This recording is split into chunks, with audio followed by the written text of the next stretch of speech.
palabra a la asambleísta Linda Machuca.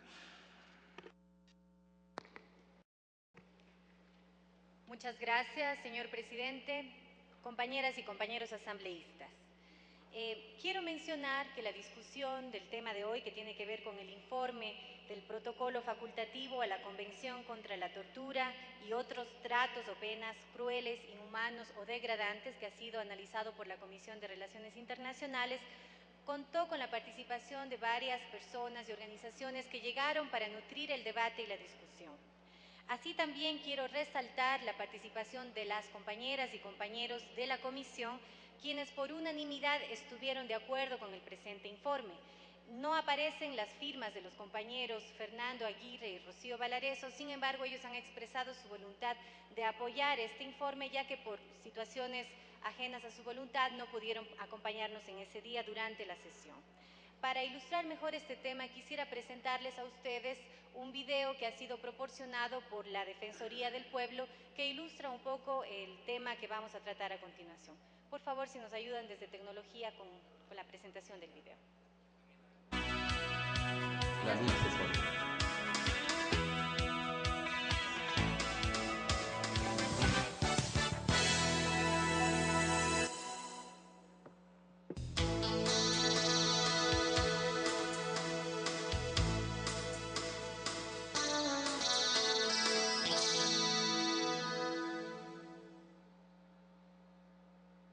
Nadie será sometido a tortura ni a trato cruel, inhumano o degradante.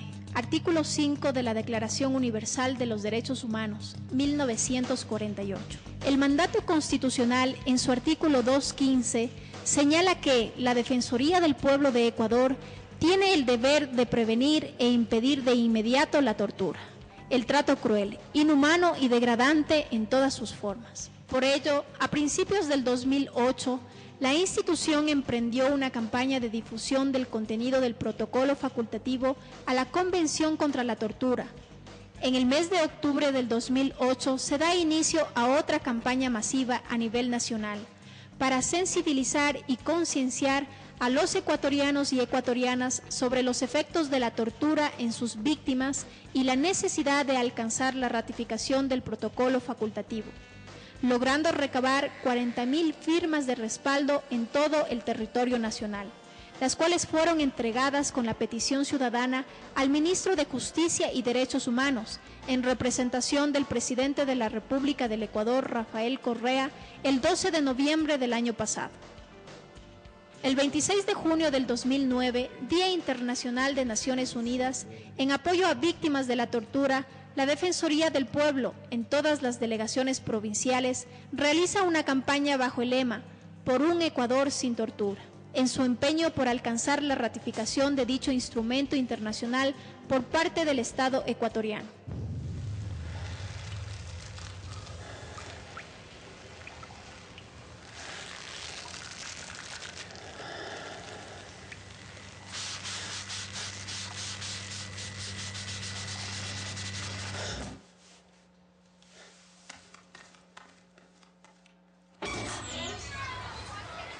Por un Ecuador libre de tortura.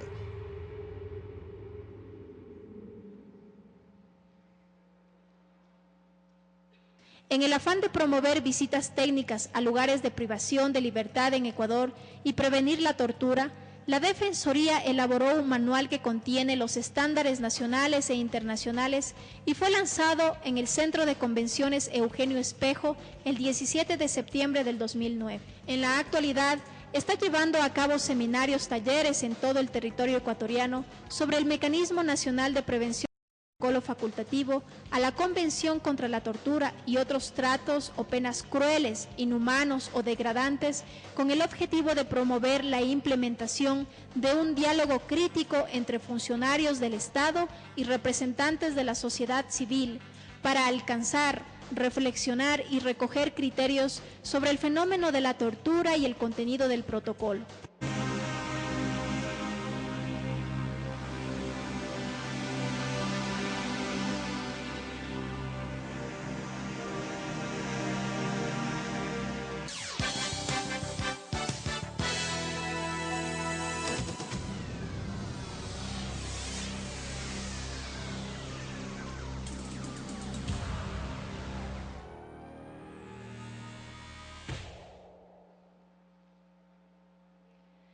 La tortura, compañeras y compañeros, comprende todo acto por el cual intencionalmente se produce daño a una persona causando dolores o sufrimientos graves, ya sean físicos o mentales, con el fin de obtener de ella una confesión o bien castigarla o intimidarla. El protocolo facultativo completa el esquema de la lucha contra la tortura en el mundo con miras a su erradicación. Esta ratificación no hace otra cosa que establecer un mecanismo de prevención a nivel nacional e internacional. ¿En qué consiste básicamente? Es la facultad que tenemos de disponer de la libertad irrestricta de acceder a todo lugar en donde pueda suscitarse cualquier forma de detención, encarcelamiento o custodia de la cual no se pueda salir libremente. Personas privadas de la libertad en el sentido más amplio, que incluye hasta aquellas personas que estén recluidas en asilos psiquiátricos o de rehabilitación de toxicomanías o de alcoholismo.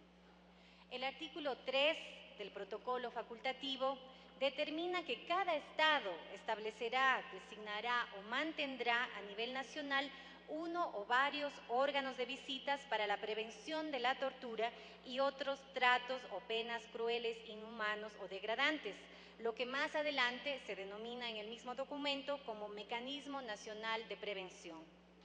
En lo principal, se trata de un sistema de visitas periódicas, como mecanismo de verificación activa, es decir, no únicamente visitas sin mayor consecuencia, sino que por el contrario lo que se pide es que tengan verificación activa del cumplimiento de ciertos mínimos que preserven el derecho a la integridad personal. Deben asegurar, por ejemplo, el acceso a todos los lugares de detención en donde están estas personas, el acceso a la información, entrevistas en privado con eventuales víctimas, un trabajo independiente del poder público que puede derivar en informes de contenido con recomendaciones específicas, entre otros. Los mecanismos están orientados a la prevención y a instaurar formas propositivas que generen los cambios necesarios. Pero ¿quiénes son los actores de este proceso?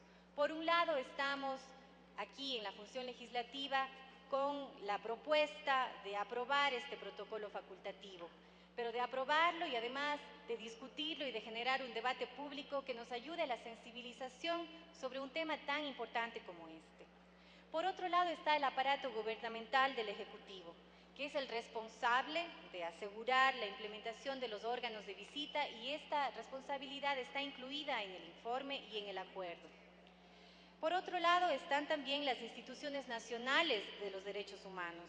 Ahí está la Defensoría del Pueblo y tal como lo manda la Constitución vigente en el artículo 215, en el numeral 4, se establece que esta es la entidad promotora del Mecanismo Nacional de Protección junto con otras entidades. Finalmente están las organizaciones y las personas que conforman la sociedad civil. Le preguntábamos a una de las invitadas que estuvo presente en la comisión cuál va a ser el impacto que tenga la aprobación de este protocolo en la sociedad civil.